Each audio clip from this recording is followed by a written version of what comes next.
What's happening, everybody? Jamie here from the Enigmatic Nomadics YouTube channel.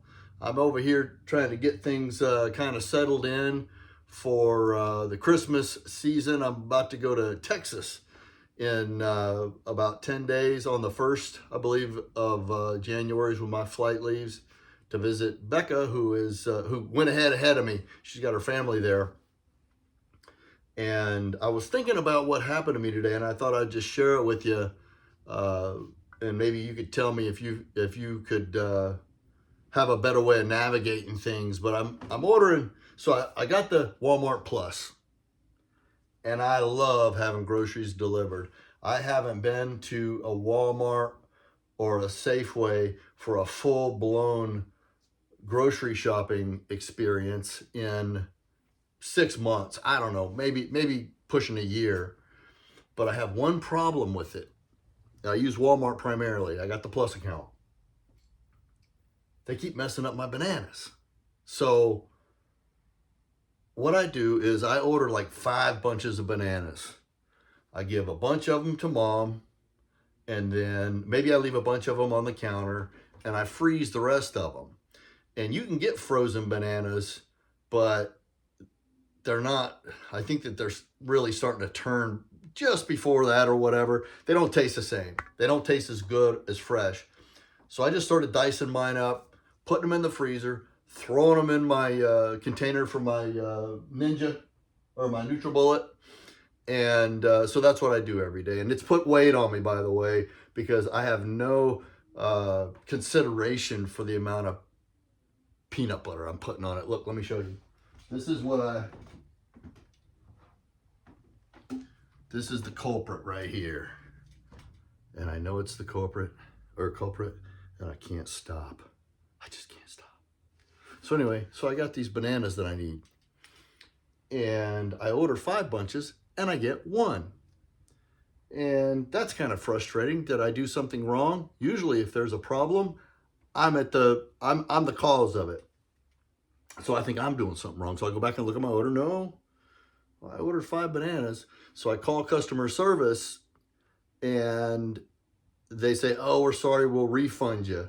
And I see where they didn't charge me for all 5. And I said, "I really don't need a refund. You didn't rip me off or anything." And so then I next put another order in, and they give me the 5 bananas. So it's hit or miss now. So then I put my 3rd order in. I put my 4th order in. 1 bunch. I'm back to just getting 1. And so the best I can gather is that they're just not looking. The guys you see them in the stores with their carts and their headsets on. Just, oh, bananas. Boom. Done.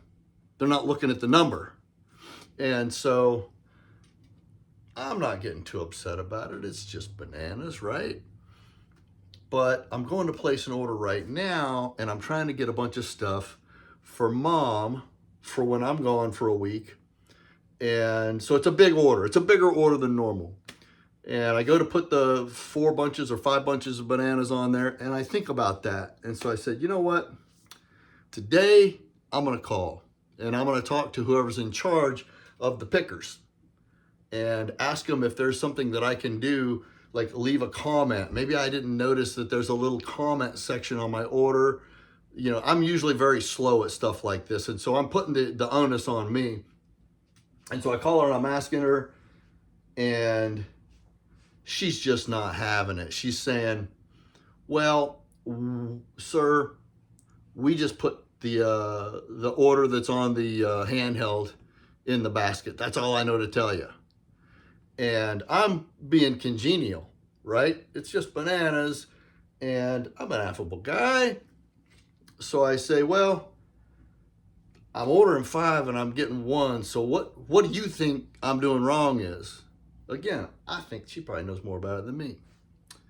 And she says, "Well, all I can tell you is we just pick what's on the handheld." And I said, "Well, I'm ordering 5 and I'm getting 1. Can you bring something up at the meeting next time? You know, when you guys have your morning meetings or whatever it is you do." "We don't have morning meetings, sir." Well, that could be it. How can I fix this? I don't know what to tell you, sir. We only do what's on the order on the handheld. And I said, well, now I'm getting mad because she's not owning it. She's not having any responsibility. And I said, well, we can go back and look at my order history and I can show you that you're wrong because I'm ordering 5 and I'm getting 1. And, you know, we don't have to debate this. It's right there in the order history. Well, I'm just telling you that we just do 1. You're going to have to call or what's on the picker. You're going to have to call the 800 number. And she keeps just trying to deflect me away. And so I see that I'm going to get nowhere with her. And I don't know if she really is a supervisor. I don't know if she really is a manager. I think she's just somebody that ended up picking up the phone and wants to deflect it as quickly as possible and get on to the next thing. Now remember, if they're busy, they can be busy with me or you just as easy as they're busy with somebody else. So, and by the way, how many times have I let this go? So anyway, I call the 800 number and I get the girl in the Philippines and she's sweet and she's doing her job. And I know that she has nothing to do with any of this. But I go ahead and explain it to her. She pulls up the account and she says, all I can really do is give you a refund. I mean, that's all I'm really capable of doing. And I said, yeah, I know it is. And this isn't your fight. This is something that's on the local level. And here they're giving me the number to you. And she said, well, not only do I empathize with your situation, but I'm also a Walmart customer. And so I see it from that side too. And I said, whoa, wait a minute. What? They have Walmarts in the Philippines? And she, I didn't look it up to see if they do or not. I said, what are you, in Manila? And she kind of didn't know what to say. And I'm not trying to get her on the hook. I'm mad at the lady that picked up the phone at the location where I get these things delivered from because she's not taking any responsibility. Just take some responsibility and say, I screwed up. I do it all the time because I screw up all the time. It's not that big of a deal. But the fact that she wouldn't, I'm like, so anyway, I get off the phone with her and I say to her,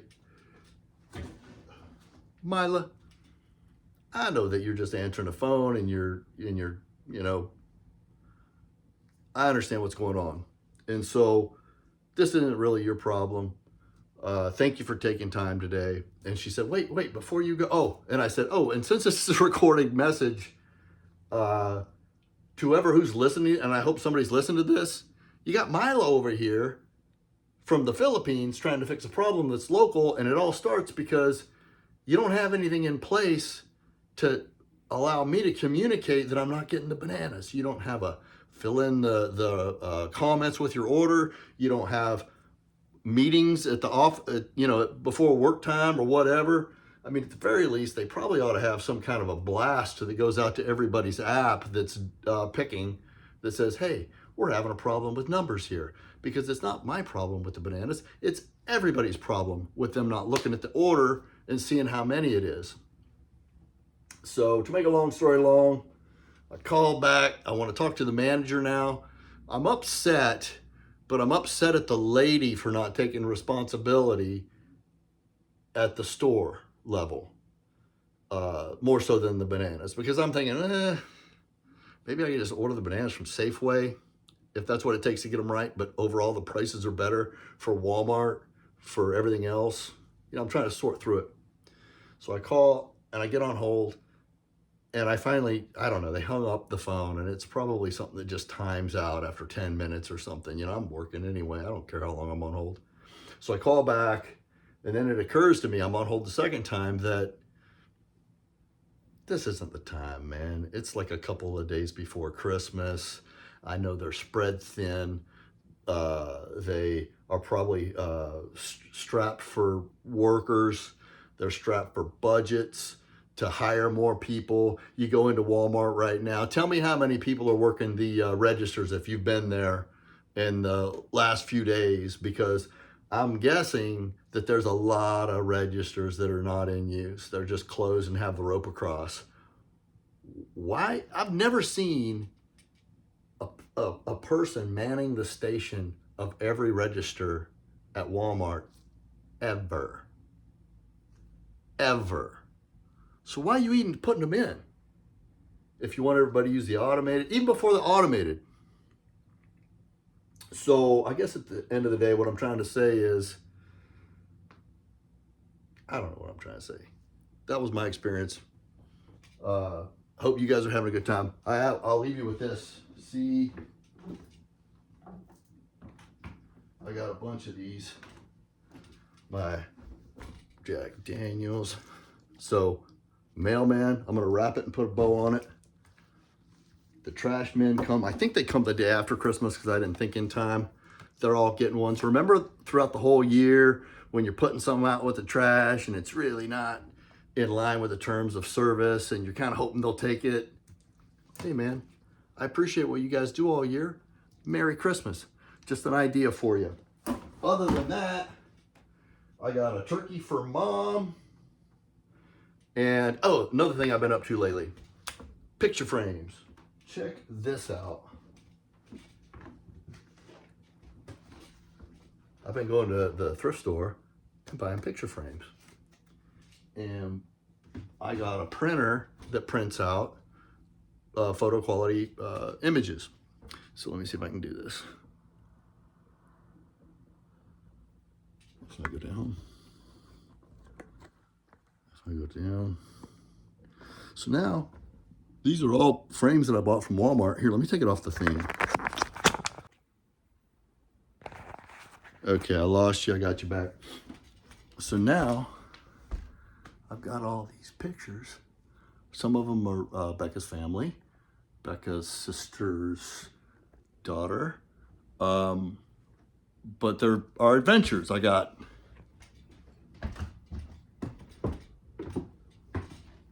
Bryce Canyon on the dirt bike. This is something that Becca painted, if you can believe that. She's like so talented. So there's our Christmas decorations. And I've got, look, I couldn't pass this one up. It's not a picture I would normally want, but it's not a bad picture. And this frame is just unbelievable. I don't know if it's coming through how nice it is on the video, but I can figure out an image that I want to go with for this and have a third party print it out and send it to me and change it when the time comes that I'm ready. But I'm just really getting into printing out all these family pictures and different things. So that's what I've been up to. I'll try to bring you along when I go down to Texas, see how that goes. Hope you guys are doing well and having safe travels. I got a stereo that I'm putting in for a company. So if you've been in the market of upgrading your stereo in your car, let's just say that your CD is stuck in there, which is the case with mine. It's got a little kid CD in it from when I bought it, so I can't use that. And I've been using the, that was a broom. I've been using the little radio transponder to tune into my phone, which is fine. But when I've been on the lookout for an upgrade to one of these they call them infotainments. If you haven't bought a new car in the last several years, it's got that touch screen and you can pick up, it syncs with your phone and all these kind of things. Really cool. Kind of looks like an iPad, but it's a radio. So this company here sent me one. I'm going to see what the deal is with it. I'm pretty excited. It's got AI technology. And I asked ChatGPT if it was gimmicky, and just to say that. And ChatGPT said, no, it's not. It's got its own Wi-Fi system in it, which kind of adds something to it. A lot of them just talk to your phone. And so anyway, that's exciting. I had Jake, my buddy from living out in the van life, come visit for about 5 days or so. And he helped out quite a bit. We got a load to the dump of some big heavy furniture and stuff that, I've been kind of putting off to not have Becca having to grab the other end of it. So that was nice. And we also are working on the Corvette. I want to start driving the Corvette, but it's got what we've come to determine is a vacuum leak. And so I think it's behind the firewall because I'm not getting any air out of the vents on the dash, which is also a vacuum issue. So I think if I fix that, I'll get both fixed at the same time where it runs better and I get the AC or the heat out of the dashboard. So I'm pretty pumped on that. The problem is it's a 1994 C4. And why is that a problem? It's 20 degrees out here today, by the way. The problem is that 1994, you know, Chevy in their infinite striving to be, you know, cutting edge technology said, yeah, it's 94, but we'll go ahead and go with the OBD2. We'll put the OBD2 plug in, and all the technology's not there for it. So there's only very few code readers that can read it. And so I got a code reader that can read it. That's made, they call it a OBD 1.5 is what mine is. And this is made to do it. And I just got it in the mail a couple of days ago. It'll work obviously on the Yukon. It'll work on the ProMaster van. So I'm pretty excited. It's bi-directional. Well, you don't want to come in? And so what that means is I can get it to talk to the sensors and activate them from the device. And so it's just going to open a whole new world of troubleshooting up for me. The mower, the riding lawnmower won't start right now. I don't know why. I think it's probably a sensor because I can close the circuit on the solenoid and it'll turn over, but it won't spark. And when you turn the key, it acts like the battery's dead, but it's not dead. And there's plenty of juice getting down to the block right by the starter. I already, you know, tested that. And so I got to figure out why that's going on. Oh, and I also just had the limbs in the front, that big tree, that big maple tree that's kind of leaning to the load is towards the house. Had them come clean that up, but I'm not going to go out in this cold and show you, maybe on another video. So anyway, quick little video. Looks like I'm only at under 6 minutes now. Hope everybody's having, oh, I got the other time on it too. All right, maybe it's not a quick video. Hope you guys are doing well. See ya.